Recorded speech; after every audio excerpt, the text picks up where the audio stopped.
Welcome, ladies and gentlemen, to a video where I will be ranking all of the games that were revealed at the PlayStation 5 event last night from worst to best. Now there were an insane number of games announced, so I won't be going over every single one of them in very close detail, but I'm just going to run over the games that won't be covered in any detail now, and that starts with Bugsnax, Mortal Shell, Astro's Playroom, Sackboy's Big Adventure, Little Devil Inside, Deathloop, Solar Ash, Jet the Far Shore, Ghostwire Tokyo, Goodbye Volcano High, Oddworld Soulstorm, Destruction All-Stars, Returnal, and Stray.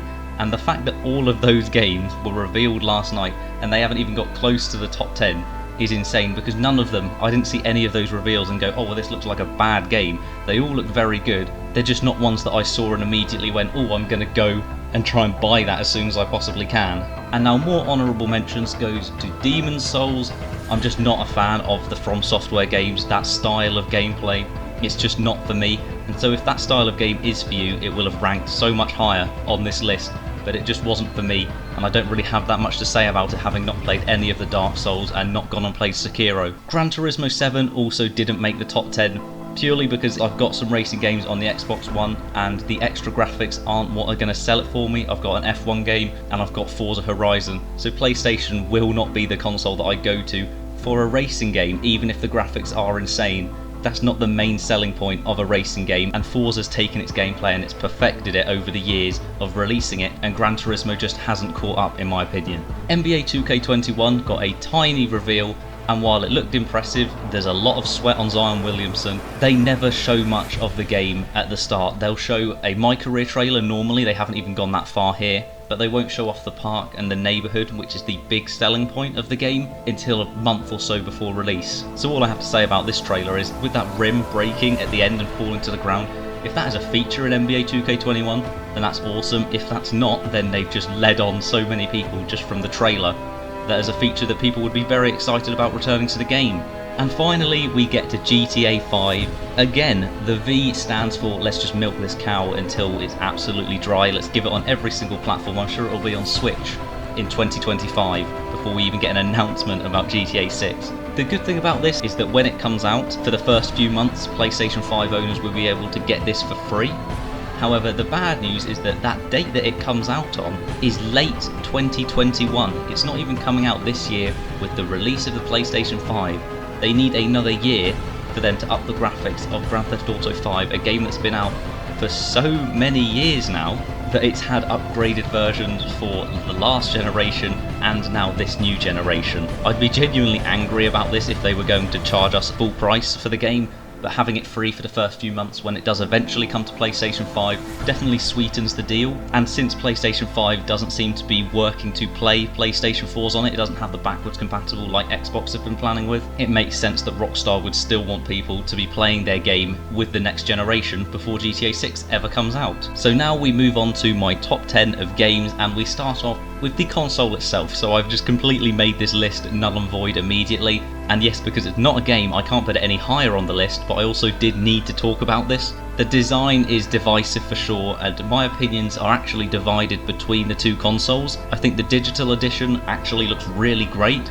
It's sleek and it looks like something that's just been taken straight from the future, but the regular edition with the disc slot just looks so out of place. It doesn't look sleek at all, and after being someone who actually really liked the PS4 design despite not buying it, this thing sticking out the side of the console was just a big disappointment. So let me know your opinion on this, because I'd want the edition with a disc slot for functionality, but I'd also need to cover it with a paper bag just to save my eyes from having that in my room. Number 9 is Pragmata, and this game looks intriguing definitely, and it looks like a post-apocalyptic world where you're able to shoot a weird flare thing into the sky and see memories or past actions of people who had previously been in the area. But then we focus on a girl alone in the streets, and her hair didn't actually look that great, the textures of it looked a bit dodgy, but the astronaut soldier, his design looked awesome, and the final shot of the entire trailer is pretty much the only reason it's in the top 10, because it looked like a post-apocalyptic world and suddenly it's a shooter on the moon, and that final shot is just absolute perfection. Now this wasn't intended, but at 8 is Resident Evil 8 or Resident Evil Village, and I'm not a horror games guy really, so that's why it's not any higher,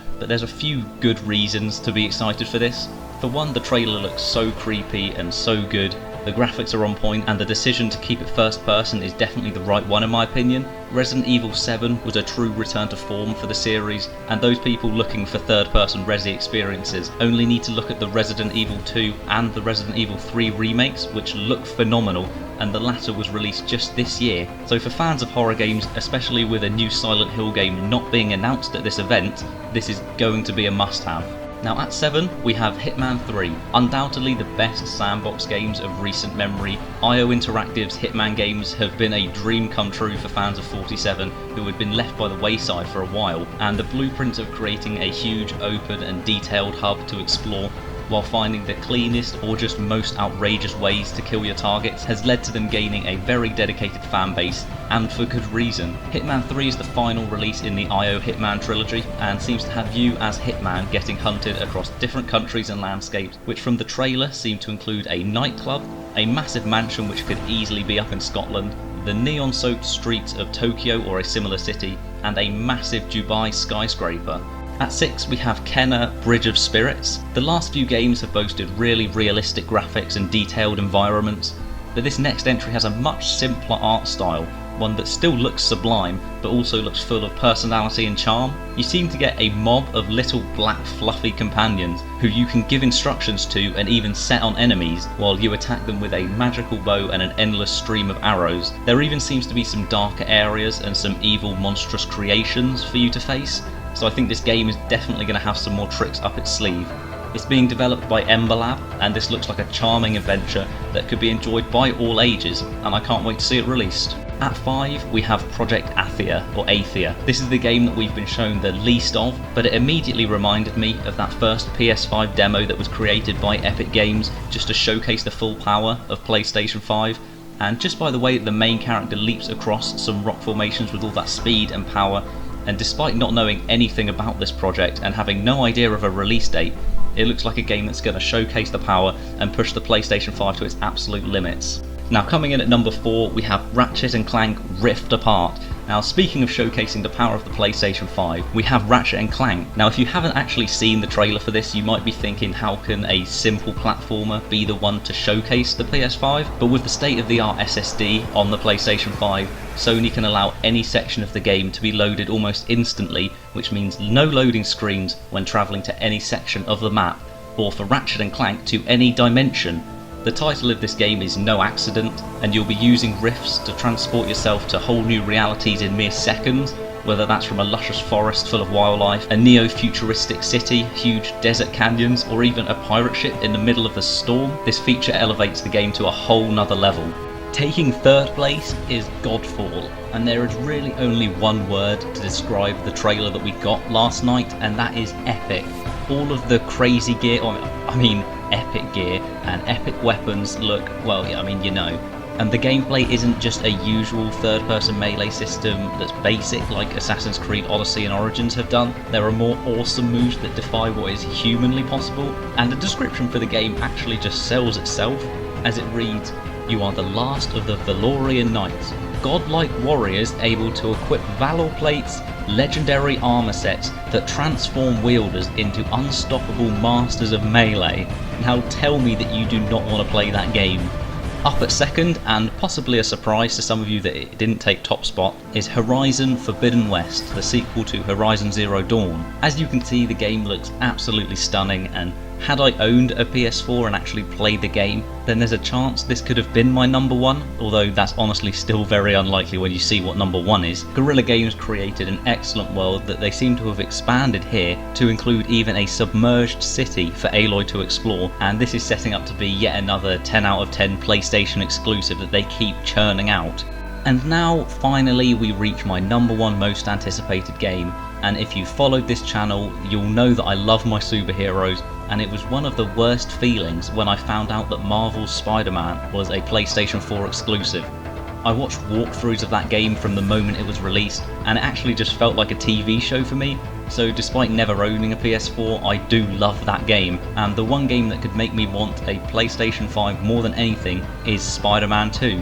Now this isn't quite that, it seems to be more of an Uncharted Lost Legacy situation, where we still get a very substantial story, just without the main character, that being Nathan Drake for Lost Legacy and of course Peter Parker for Spider-Man. What we do get here though is Miles growing up as Spider-Man, and having been given his backstory pre-Spider-Bite in Spider-Man 1, he is now learning his powers, which include turning invisible and his Venom Blast, both of which will help make combat feel fresh and like an entirely new game. I'm assuming this will take place on the same map of Manhattan, but this game takes place over winter, so the map is covered in snow and looks incredible. There's no information on the main villain or any villains in the game, but all I needed to know was that the game was coming out, and the fact it's coming for holiday 2020 and I'm completely sold, and I genuinely might have to get a PlayStation 5 just because of Spider-Man Miles Morales. And that is my list of most anticipated games that were revealed from PlayStation. I'm sure a lot of you guys will disagree with me. I'm sure people will want Horizon to be above Spider-Man, especially considering Spider-Man isn't a fully fledged sequel.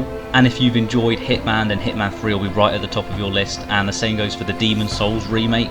If you're a big fan of any From Software game, then that's going to shoot that right up this list.